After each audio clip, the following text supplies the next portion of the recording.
We are here today with Rianne Hawkins, who is seeking to become the city clerk for Springfield in the April 2nd election. We appreciate you meeting with us and invite you to start by providing an opening statement that introduces voters to who you are and why you are seeking this office. Sure. Well, thank you so much to the SJR and thank you to you all for having me today.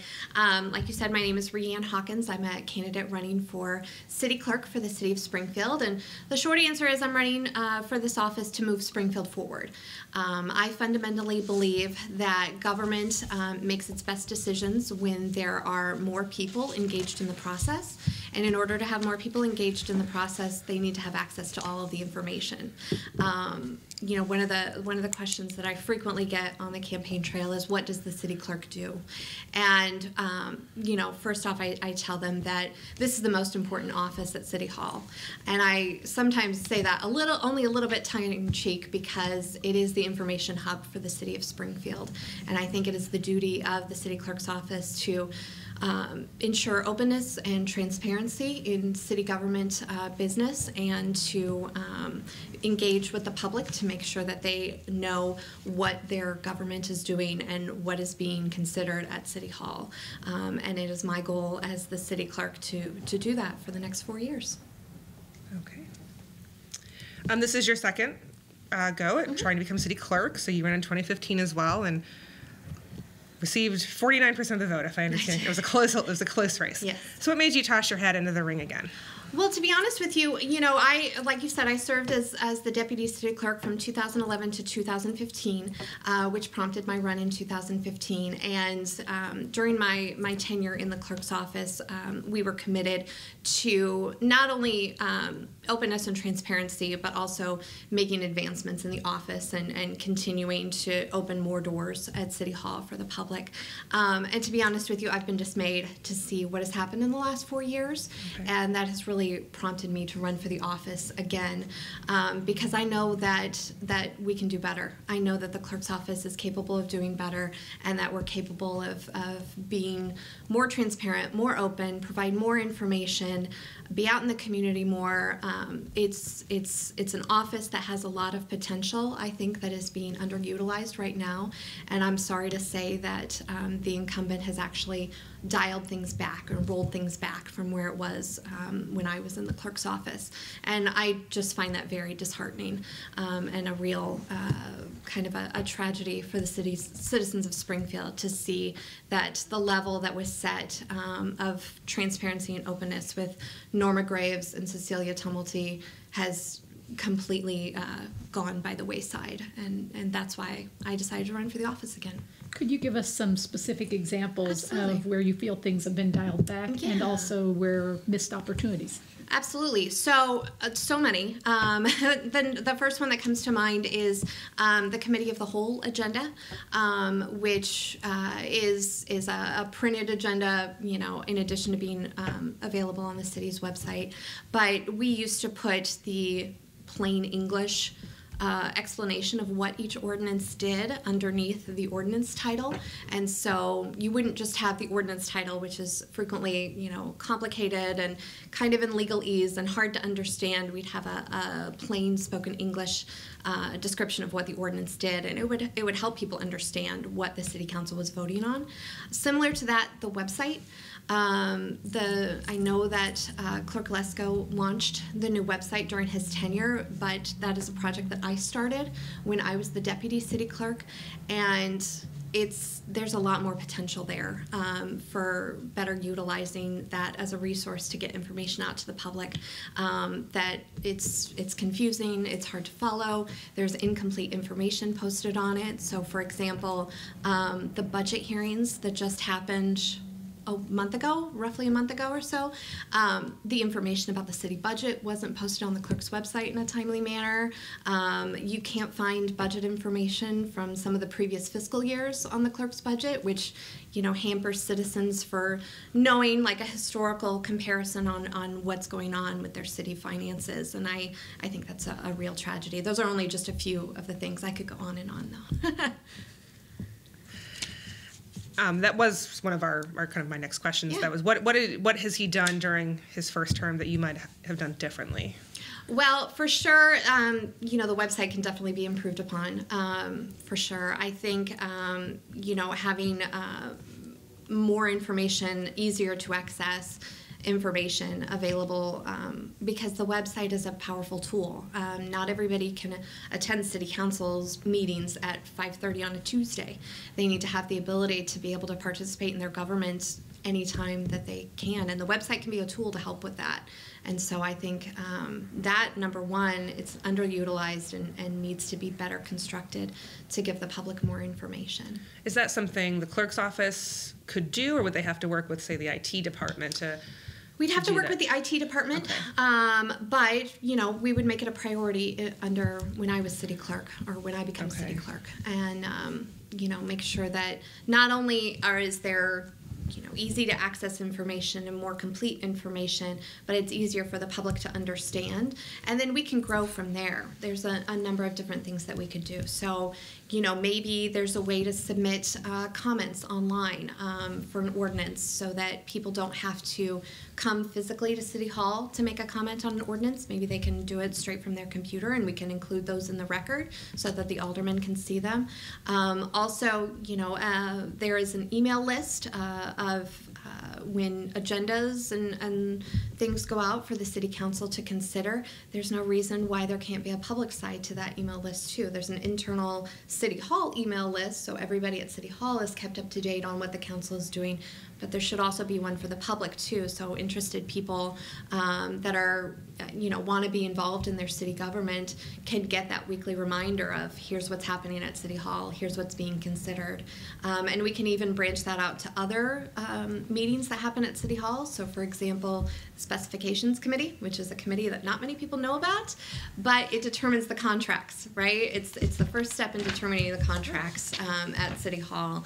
It's a public meeting. It's held 10 o'clock every Tuesday at the City Council chambers. Those are open to the public, and that information should be available to everybody so that they can see what contracts are coming down the pipeline and what's being considered.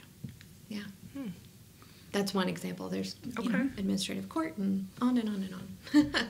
You mentioned that when you're talking to people at the office, they ask, what does the city clerk do? Mm-hmm. And they're responsible for a lot of functions. I think generally speaking, you can say that it's the office that is the keeper of various records. Right.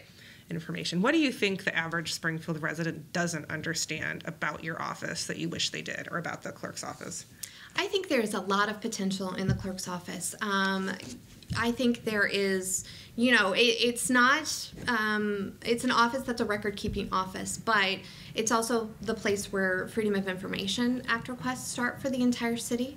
So one of my initiatives that I would like to do as the city clerk is to go into the different wards, maybe once a year, and teach people how to file FOIAs. What is FOIAble?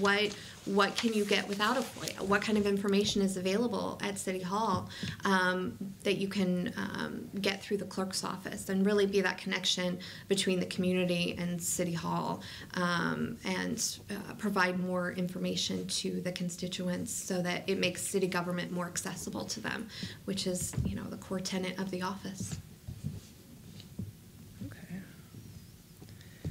I believe that idea of going out around into the community to do, I think you called it how-to lessons on your website. Yeah. Was there other ways you wanted to do that, do those how-to lessons? I would be open to, obviously I'd love to be able to do them one-on-one in the community, but there's no reason why we couldn't, do a Facebook Live or utilize some new technology so that, people that aren't able to attend those meetings for whatever reason, work, children. I have 2 children myself, and sometimes it's hard to get out on an evening with kids, especially young ones like mine, but still have that information available, and maybe foster a dialogue with people so that they can feel like they can come to the clerk and ask any question that they might have. Usually when people are looking for information about City Hall, they usually go to the clerk's office. There's over 70 years of experience with all of the employees in the clerk's office, so they're a knowledgeable bunch, and they're very good at what they do. They're the best employees at City Hall, in my opinion. Okay. Also on your website, you talked about how you wanted to be a voice for governmental transparency and efficiency, and you talked about developing a free online access to review city business. Is that what you're talking about, making comments? Yeah. Okay. Yeah, So making comments. So explain to us what you mean, what your hope would be there. Sure. So my hope would be to have, a way to build in a way into the website where you can make a specific comment on an ordinance. Initially I was thinking maybe it could be something like a Facebook thread, but being able to submit comments straight from your computer on a certain ordinance would foster more public dialogue on certain, hot button issues. And 90% of the business that the city does is not controversial, it's routine. But there are those few issues that come through that people are going to want to have a say, and they're going to want to make sure that their say is heard by members of the city council. And I want the clerk's office to be that conduit. Okay. Yeah. And these would be things like you'd compile them and then give them to the aldermen before they... Yep. We'd compile them with the ordinance. We'd probably work with the council coordinator's office and make sure that the aldermen for each ward saw the comments coming from their own ward. I know a lot of the aldermen, accept personal emails and all that kind of stuff. This is just another avenue by which people can make their thoughts known to the city council. Okay, and how would you publicize to let people know about it? Well, I talked about building an email list, Yeah. so I think we would certainly do it through the email list. This would take some time to develop, so it wouldn't be ready right away. But obviously, we would work with you all in the media to get the word out as well. And the social media channels, there is a Twitter and a Facebook page for the city clerk's office, which are woefully underutilized. That can be another conduit by which to get all of this information out to the public as well. And would it be just for residents, like if it was someone who was submitting a bid? Sure. Would they be allowed to do this, or are you thinking more this is the everyday person? I'm thinking it's more the everyday person. Okay. Yeah, just a citizen that is wanting to have their voice heard at City Hall. Okay. Yeah. So back when, not so long ago probably, but when you were a junior or senior in college, did you ever envision running for the clerk of the city of Springfield? Never. And so how'd you get to this point? So my husband and I were friends with Cecilia Tumulty.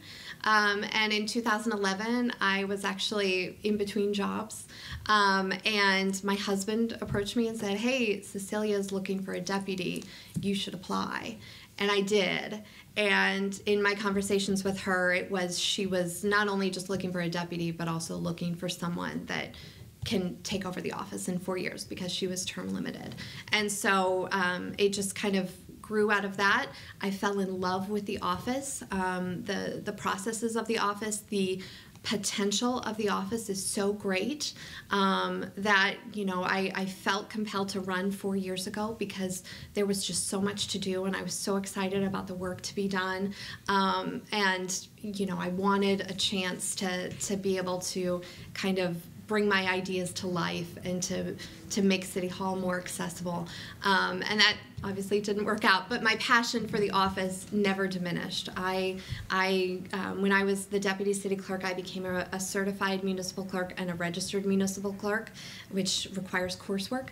I kept those up. I'm still a member of those organizations and kept my certificates the last 4 years, even though I haven't been in the clerk's office, because I'm passionate about the work. It's exciting. It's really exciting. And I know that sounds funny for the clerk, but I see a lot of potential there and a lot of ways that this office can help Springfield as a whole. I'm sorry, you said a certified municipal clerk, and what was the second? Registered municipal clerk, yeah. And who issues those? The registered municipal clerk they're both issued by the Illinois Municipal Clerks Association, okay. Yeah, which is part of the Illinois Municipal League. Okay. One of the other things you mentioned on your website was you wanted to digitize past, current, and future economic development and city planning studies. Yeah. Why do you want to do that, and what do you see as the benefit of that? Well, having been around Springfield for a while now, I've lived here for 20 years, we always hear that the city council and city hall and the mayor want to do a study about something. There are a million different studies. I can't count how many studies there have been on issues like Hunter Lake and different TIF proposals and TIF projects and economic development and everything. I want to digitize them because I think they should be accessible to the public. The public is paying for these studies to be done. They should be ready and available in some kind of virtual bookshelf for the public to review so that they know what's the plan moving forward. What did my tax dollars pay for? What do these experts say needs to be the plan moving forward? And then with that information, they can then hold their elected officials accountable and refer back to those studies for future planning. And so these are probably, I'm assuming, somewhere in City Hall. Yeah. They're just not in one place. Is that basically it? They're not in one place. What I would do, we usually, the clerk's office had usually got the studies in paper form. I would make sure that we got them in digital form as well, whether it be emailed or however, through Dropbox or whatever. And then we would take that digital copy and put it on the website. So in addition to a paper form, which is, required to be filed, I would require there to be a digital one as well. Okay. You've also spoken about wanting to modernize the renewal process for city permits and licenses by creating and implementing online application process, digital approval, and digital licenses. How would you work through that, and what benefits do you see? Yeah, this is actually a project I started 4 years ago, and we had 2 meetings on it before I left City Hall. And it would be a big project, but it would involve different parts of City Hall and the treasurer's office and all of the different departments that actually do the inspections for these. But I see a portal that businesses can go on to if you're renewing a business license, that you can just do your application and pay for it online. Businesses on the far west side, it takes 20 minutes to come downtown just to, drop off a check or fill out a form. I want to make that process easier and more streamlined for businesses so that they can continue to focus on building our economy here in Springfield. We need to make, licensing is important, making sure that businesses are following the rules are important, but if we can make that part easier for them, then I think that we're under every obligation to do so. So what would you attribute to the fact that Springfield hasn't done that? I mean, that just seems slow. I don't know. If I was in the office, I would absolutely push for it. Like I said, when I was clerk, we had initial meetings about it, and it seems like that project has been dropped, which I'm sorry to say seems to be the case. It shouldn't take 4 years to develop something like this. We're online electronic workflow. There are a million different ways to set that up, but we should be able to do it.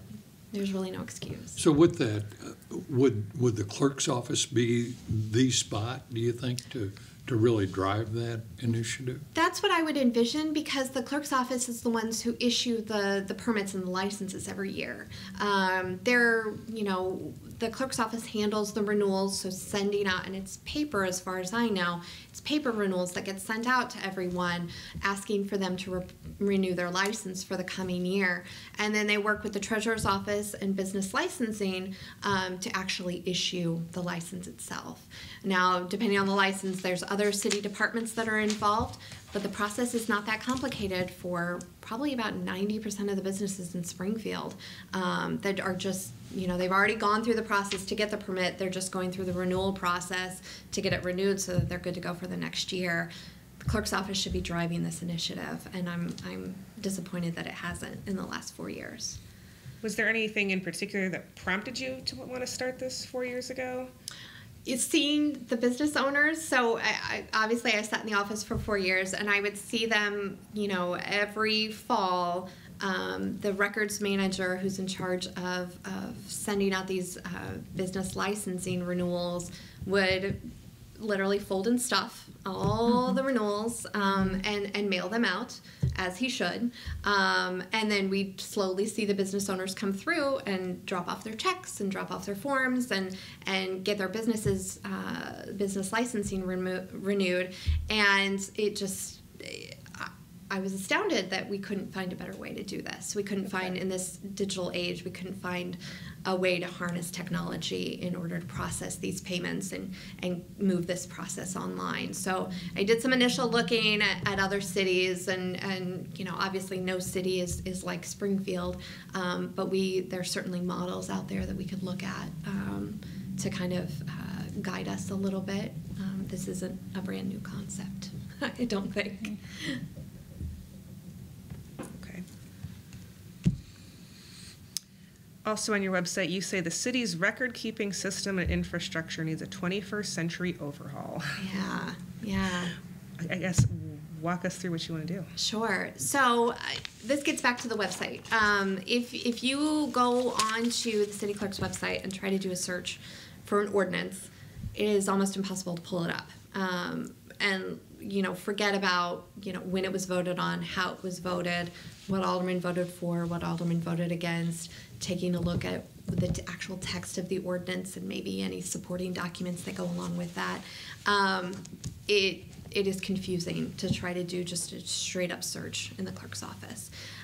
You have to know when, you know, an ordinance was posted, when did it go through city council to help you narrow that down. So I think that is number one. And then looking at how and this is part of what fascinates me about the clerk's office, it's a constant race against time with record keeping, right? So, you know, 50 years ago, paper records were just fine, and they were considered the norm, and that's the way that you kept records. Well, we know now that time is not good to paper, and so being able to move that into the digital age, and, you know, initially it was microfilm, then it was floppy disks.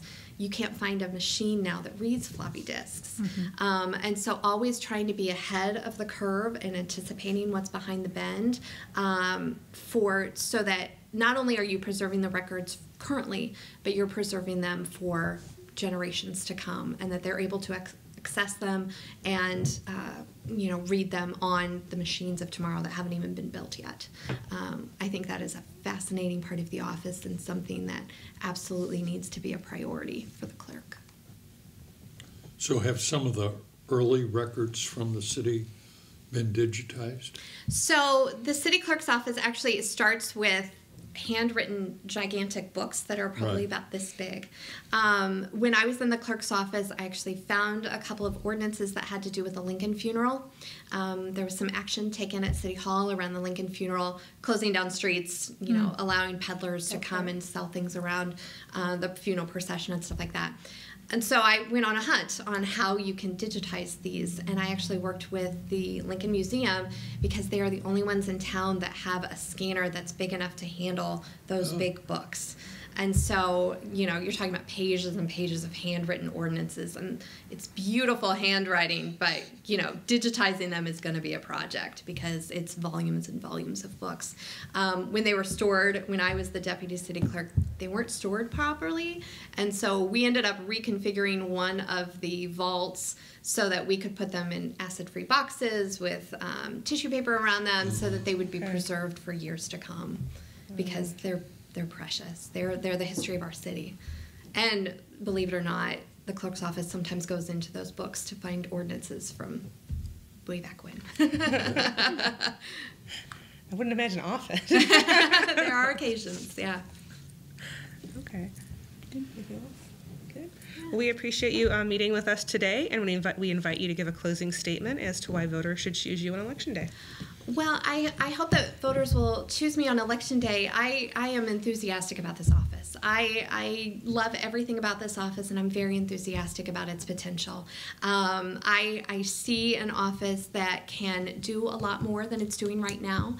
I see an office that can better serve the citizens of Springfield and bring new ideas and 21st century technology together to really make a difference for the citizens of Springfield and to help us all engage in our city government, and that makes me the most happy, is when we can all participate and we can all be a part of how our city looks in the future and what our city does for years to come and the next generation. So I hope that I've conveyed my enthusiasm. I'm very excited about this office, and I hope that voters will choose me.